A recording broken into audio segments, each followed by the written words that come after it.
No one remembered when the river first learned to slow down.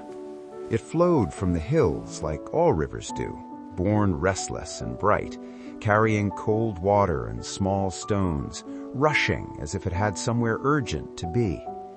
For miles it behaved as expected, cutting through earth, singing against rocks, reflecting the sky in broken pieces. And then, quite suddenly, it would calm. The water widened, the current softened. Leaves no longer spun wildly, but drifted as if they had all the time in the world.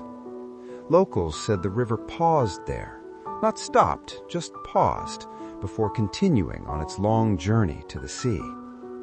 Near that place stood a small wooden house, weathered by decades of wind and sun. It had once been painted blue, but now the color lived mostly in memory. The man who lived there woke each morning before the birds finished deciding whether to sing. His name was Elias. Elias moved slowly, not because he was old, though he was, but because he had learned that moving slowly allowed the world to catch up with him.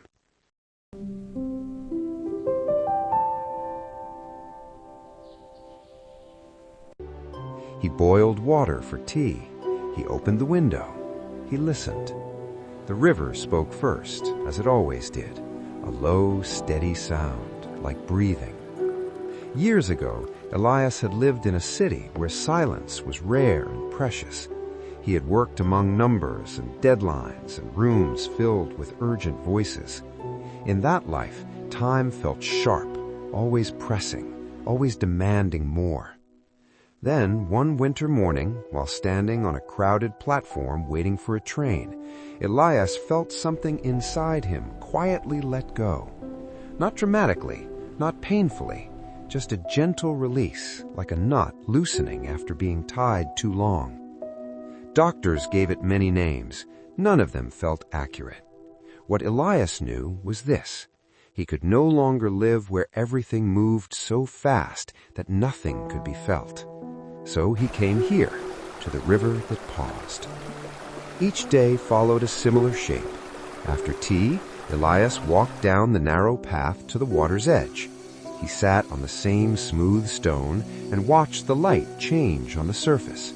Sometimes fish appeared, sometimes they didn't. Both felt acceptable. People occasionally passed through the area, hikers, travelers, lost souls pretending to be tourists. Most noticed the river. Few noticed Elias. One afternoon, a girl stopped. She couldn't have been more than 10. She stood near the bank, holding her shoes, toes curling into the cool mud. Her reflection wavered in the water. "Why is it slow here?" she asked without turning around. Elias smiled. Children always asked the right questions first. "I think," he said, "the river got tired of rushing."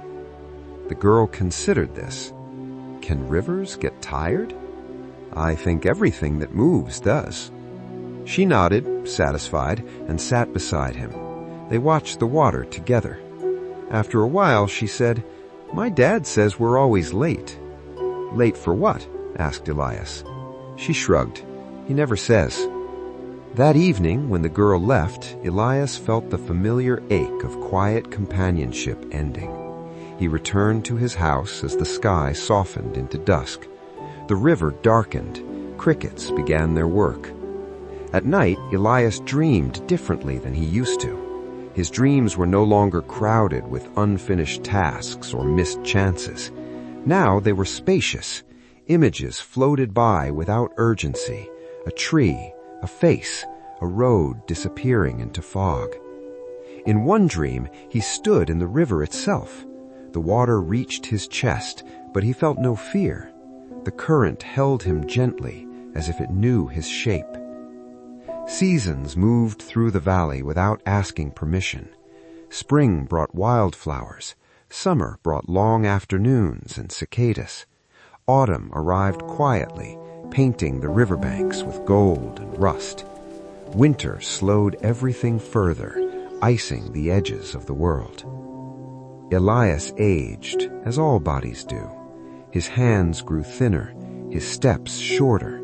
Still, each morning he came to the river. One winter day, the river froze completely. This had never happened before. Elias stood at the bank, surprised by the sudden silence. No movement, no sound, just a sheet of pale ice reflecting the sky. He felt no panic, only curiosity. He sat anyway. Hours passed. Snow began to fall, slow, patient flakes, each one finding its place. The world felt suspended, as if holding its breath. Elias thought about the years he had spent running, about the belief that slowing down meant falling behind, and how wrong that belief had been. Then, by evening, the river cracked softly beneath the ice, not breaking, just reminding the world it was still there. Elias smiled. The next morning, he did not wake. When spring returned, travelers noticed something new near the river's paws.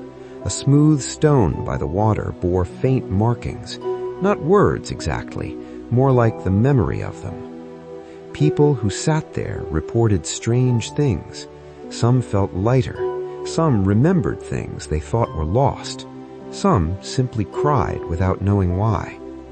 The river continued on, eventually narrowing, quickening, returning to its old pace. But those who had rested at its paws carried something with them. Not answers, just calm. And far downstream, long after Elias was gone, the river still slowed, just for a moment, as if honoring someone who had finally learned how to stay.